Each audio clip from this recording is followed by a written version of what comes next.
অনেকেই আমাকে কোশ্চেন করেছো যে আপু ইংলিশ টেক্সট বুক কীভাবে পড়বো। হ্যালো এভরিওয়ান, আমি সামিয়া ওসমান, বর্তমানে অধ্যয়নরত আছি ঢাকা বিশ্ববিদ্যালয় হিসাব বিজ্ঞান বিভাগে। আজকের এই ভিডিওতে আমি তোমাদেরকে বলবো যে ইংলিশ টেক্সট বুক তুমি কিভাবে পড়লে তুমি এর থেকে সর্বোচ্চ বেনিফিট পাবে। তুমি তোমার টেক্সট বুকে ইংলিশ ফর টুডে টেক্সট বুকে কিন্তু দুই ধরনের টপিক পাবে। তুমি হচ্ছে যে প্যাসেজ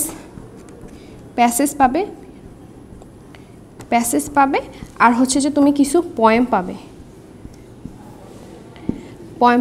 আর হচ্ছে যে তুমি একটা স্টোরি বা হচ্ছে যে কি উপন্যাস বলা যায়, স্টোরিও পাবে, গল্প আর কি। হ্যাঁ, তো এই তিন ক্যাটাগরি জিনিস পাবে। এর মধ্যে তোমার পয়েম ধরো 12টার মতন আছে, আর স্টোরি কিছু আছে 3-4টার মতন, আর বাকি তুমি অনেকগুলো প্যাসেজ মানে প্রত্যেকটা লেসন পাবে। আমার কাছে একটা ইংলিশ টেক্সট বুক রয়েছে। এটা অ্যাকচুয়ালি আমার টেক্সট বুক, অনেক পুরনো এবং অনেক জীর্ণশীর্ণ হয়ে গেছে। তো ধরো যে তুমি হচ্ছে যে ইংলিশ ফার্স্ট পেপার পড়া শুরু করলে, যে তুমি পড়লে যে threats to tigers of mangrove forest, যে তুমি হচ্ছে যে এই চ্যাপ্টারটা পড়বে। তো তুমি ফার্স্টে কি করবে, তুমি হচ্ছে যে প্রথম এইটা পুরো রিডিং পড়বে। পুরো চ্যাপ্টারটা তুমি হচ্ছে যে একবার রিডিং পড়বে। রিডিং পড়ার পর হচ্ছে যে এখানে অনেক ওয়ার্ড আছে, যেগুলো অনেক ওয়ার্ড তুমি পারো, অনেক ওয়ার্ড তুমি পারো না। তো তুমি যে ওয়ার্ডগুলো পারো না সেগুলোর নিচে কি করবে, আন্ডারলাইন করবে। কঠিন যেগুলো হচ্ছে যে তুমি জানো না, তোমার কাছে আনো না, আমি যদি তোমাকে দেখাই, এই যে এরকম করে হচ্ছে যে তোমরা আন্ডারলাইন করবে। তোমার যদি আন্ডারলাইন করা হয়ে যায়, এরপর তুমি যেটা করবে যে প্রত্যেকটা সেন্টেন্সের বাংলা মিনিং বোঝা ট্রাই করবে। যে তুমি অর্থ জানার পর পুরো সেন্টেন্সের বাংলা মিনিং তুমি বুঝতে পারতেছো কিনা। তুমি নিজে নিজে হচ্ছে যে এটা ইংলিশ থেকে বাংলায় অনুবাদ করার চেষ্টা করবে। এতে তোমার যে উপকারটা হবে, তোমার লিখিততে হচ্ছে বাংলা থেকে ইংলিশ ট্রান্সলেশন আসতে পারে, অথবা ইংলিশ টু বাংলা ট্রান্সলেশন আসতে পারে। তখন তোমার ওই জিনিসটা তুমি ইজিলি করতে পারবে। তখন হতে পারে যে তোমার পড়া কোনো অনুচ্ছেদ নাও আসতে পারে, কিন্তু তুমি যদি এই জিনিসটা এখন থেকেই প্র্যাকটিস করে যাও যে কিভাবে তুমি বাংলা থেকে ইংলিশ ভালোভাবে প্রমিত ভাষায় ট্রান্সলেট করবে, ইংলিশ টু বাংলা ট্রান্সলেট করবে, তাহলে তখন কিন্তু তোমার এটার জন্য কোনো বেগ পেতে হবে না। এরপর তোমার যখন প্যাসেজ ভালো করে পড়া হয়ে যাবে, তারপর দেখবে যে এখানে হোমওয়ার্ক থাকে, মানে অনুশীলনীতে কিছু থাকে। যেমন এই লেসনের ক্ষেত্রে রয়েছে তোমার ট্রু ফলস। দেন হচ্ছে যে অপর পেজে তোমার আরও কিছু টাস্ক রয়েছে, যেমন অপর পেজে যেমন তোমার হচ্ছে যে ওয়ার্ড দেওয়া আছে এবং বক্স দেওয়া আর কি, ম্যাচিং। তো তুমি এই ওয়ার্ড ভালো মতন শিখবে এবং এর মিনিং কি, ম্যাচিং মিনিং, এগুলো ভালো করে শিখবে। তারপর হচ্ছে যে এইদিকে তোমার কিছু কোশ্চেন দেওয়া থাকে, এগুলোও তোমরা প্র্যাকটিস করবে। এটাতে তোমার যে উপকারটা হবে যে তোমার হচ্ছে যে থিঙ্কিং ক্যাপাবিলিটি বাড়বে। যে কোনো কোশ্চেন তুমি অবশ্যই তোমরা কোনো গাইড বইয়ের অ্যান্সার দেখবে না, নিজে নিজে ট্রাই করবে। এটাতে তোমার থিঙ্কিং ক্যাপাবিলিটি বাড়বে এবং তোমার রাইটিং স্কিলও বাড়বে। যখন তোমার এই পুরো চ্যাপ্টার লেসন পড়া শেষ হয়ে যাবে, তারপর তুমি এই লেসন থেকে কি শিখলে সেটা তুমি হচ্ছে নিজের ভাষায় লিখবে। এতে তোমার ফ্রি হ্যান্ড রাইটিং হচ্ছে যে প্র্যাকটিস হবে। একটা জিনিস, যেমন তোমাদের রিটেনে হচ্ছে যে ফিলিং দ্য ব্ল্যাঙ্কস আসতে পারে আর কি। তুমি যদি বিগত বছরের প্রশ্ন দেখো, যে দেখে থাকবে যে তোমার ফিলিং দ্য ব্ল্যাঙ্কস এসেছিল। তো সেগুলোর আর তোমার হচ্ছে যে বইয়ের যে অনুচ্ছেদ, যেমন ধরো তোমার সুন্দরবনের এই লেসনের তোমার ধরো এই প্যারাটা তুলে দিল, এই প্যারাটা তুলে দেওয়ার পর কিছু গুরুত্বপূর্ণ ওয়ার্ড ধরো ওইখানে ড্যাশ আকারে বসায় দিল, তখন তোমার কি করতে হবে, তোমাকে এক্স্যাক্ট ওয়ার্ডটা ইউজ করতে হবে।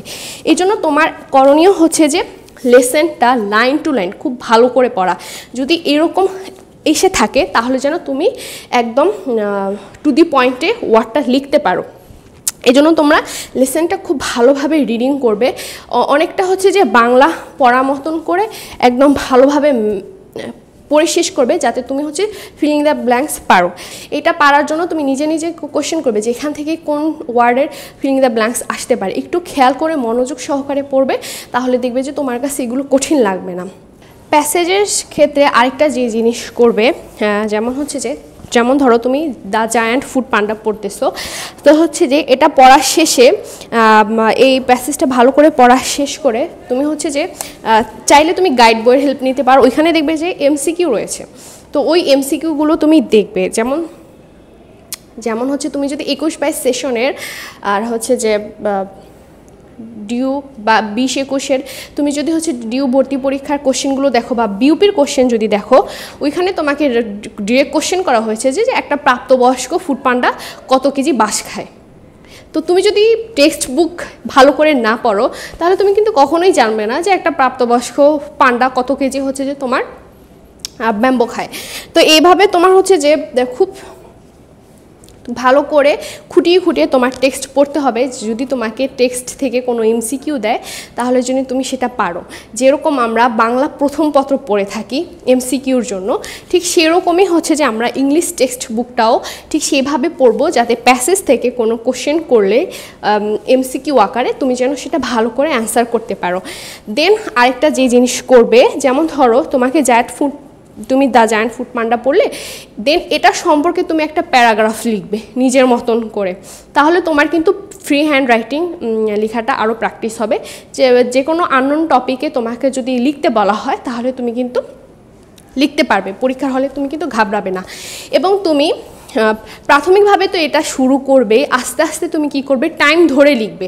যে তুমি একটা টপিক নিবে, যে কোনো একটা টপিক পড়বে, পড়ার পর তুমি টাইম নিবে যে তুমি 5 মিনিট বা 10 মিনিট ওটা নিজের ভাষায় লিখবে প্যারাগ্রাফ আকারে। তো তুমি ফার্স্ট থেকে এভাবেই তুমি রিটেনগুলো প্র্যাকটিস করতে থাকো, তাহলে কিন্তু তুমি এক্সাম হলে ঘাবড়ে যাবে না, যে রিটেন দেখে কিন্তু তুমি ঘাবড়ে যাবে না। রিটেন কিন্তু অনেক কঠিন কিছু না, তুমি যদি নিয়মিত স্ট্র্যাটেজিক্যালি তুমি যদি হচ্ছে যে প্র্যাকটিস করো তাহলে তুমি ইজিলি রিটেনে খুব ভালো একটা মার্কস তুলতে পারবে। তোমার যখন প্রত্যেকটা আননোন ওয়ার্ডের মিনিং লেখা হয়ে যাবে তখন তুমি কি করবে, এর সাথে একটা বা দুটো হচ্ছে যে সিনোনিমাস আর হচ্ছে যে অ্যান্টোনিম, এই ওয়ার্ডগুলো তুমি খাতায় নোট করে রাখবে। যেমন ধরো এইখানে তুমি এই প্যাসেজটা পড়লে একটা ওয়ার্ড হচ্ছে যে তোমার অ্যানথ্রোপোজেনিক, হ্যাঁ, এটার অর্থ হচ্ছে যে তোমার নৃতাত্ত্বিক। তো এই ওয়ার্ডটা তুমি বাংলা মিনিং লিখে রাখলে, তারপর এর 2টা সিনোনিম এবং 2টা অ্যান্টোনিম তুমি সাথে নোট করে রাখলে এবং সেগুলোর অর্থসহ তুমি একদম পড়ে ফেলবে ভালোভাবে মুখস্থ করে। দেন তুমি যে কাজটা করবে, তুমি যে আননোন ওয়ার্ডগুলো তুমি নোট করলে সেই আননোন ওয়ার্ড দিয়ে তুমি সেন্টেন্স মেকিং করবে নিজে নিজে। ওই নতুন ওয়ার্ড দিয়ে তুমি নিজে নিজে সেন্টেন্স মেকিং করবে।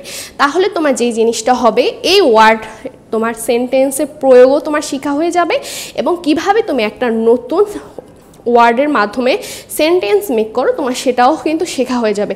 তুমি যদি এভাবে প্র্যাকটিস করো তাহলে দেখবে যে তোমার তোমার টেক্সট বুকও পড়া হচ্ছে এবং সাথে সাথে তোমার রিটেনও কিন্তু প্র্যাকটিস হচ্ছে। পয়েমগুলো ক্ষেত্রে কি করবে, পয়েমগুলো যেমন আমি যদি তোমাকে বই থেকে দেখাই তাহলে যেমন লাভ অ্যান্ড ফ্রেন্ডশিপ, এই লেসনটা হচ্ছে যে তোমার একটা পয়েম রয়েছে।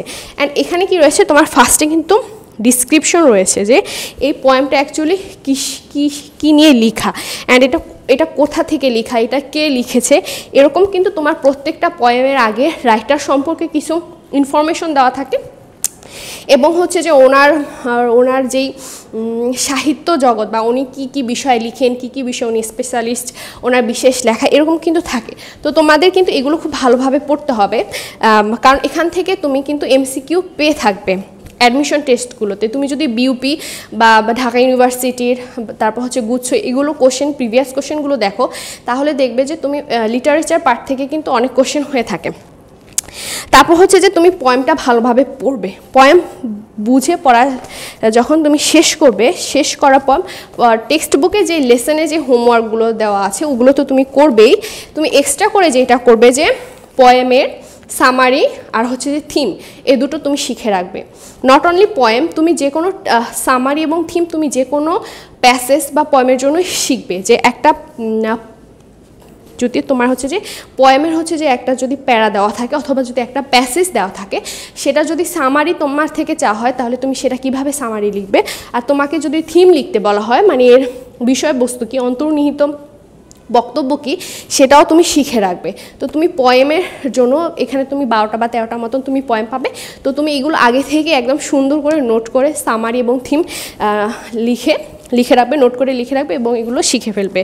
এবং পারলে পয়েমগুলো একদম মুখস্থ করে ফেলবে, কারণ তুমি পসিবিলিটি আছে যে তুমি ভর্তি পরীক্ষায় পয়েমের লাইনও পেতে পারো। যেমন তোমাকে একটা পয়েমের একটা লাইন দেওয়া হলো, দেন তোমাকে অ্যাস্ক করলো যে নেক্সট লাইন কি, অথবা তোমাকে হচ্ছে যে বললো যে এই পয়েমের এই লাইনে পয়েন্ট কি বুঝিয়েছেন এরকম। তো তারপর হচ্ছে যে তোমার পয়েমের ক্ষেত্রে কিছু কিছু হচ্ছে লিটারেচার টার্ম রয়েছে, যে এইসব টার্মগুলো কোন পার্সপেক্টিভে ইউজ করা হয়, যেমন তোমার হচ্ছে যে মেটাফোর আর বা হচ্ছে যে সনেট, এরকম কিছু লিটারেচার টার্ম রয়েছে, তোমরা সেগুলো শিখে রাখবে। এগুলো যদি তুমি টেক্সট বুকেই তুমি পাবা, টেক্সট বুকে যতগুলো পয়েম রয়েছে ফার্স্ট এগুলো তুমি ভালোভাবে শিখে রাখবা সামারি এবং থিম সহ, তাহলে দেখবে যে তোমার রিটার্ন পার্টও শেখা হয়ে যাবে এবং পয়েমটাও তোমার খুব ভালো করে শেখা হয়ে যাবে। আশা করি তোমাদের এই পয়েম নিয়ে প্যারা হবে না, কারণ তোমরা হচ্ছে যে যখন ইন্টারে ছিলে তোমাদের হচ্ছে যে সামারি এবং থিম অবভিয়াসলি তোমাদের টিচাররা তোমাদেরকে শিখিয়েছেন। তুমি যদি তখন নাও শিখে থাকো, বাট তুমি এখন এগুলো শিখে রাখবে। আর হচ্ছে যে পয়েমের ক্ষেত্রে যে ওয়ার্ডগুলো কঠিন সেগুলো দিয়েও তুমি সেন্টেন্স মেকিংটা শিখে ফেলবে। তো এভাবে তুমি প্রত্যেকটা চ্যাপ্টারে প্রত্যেকটা লেসন শিখবে।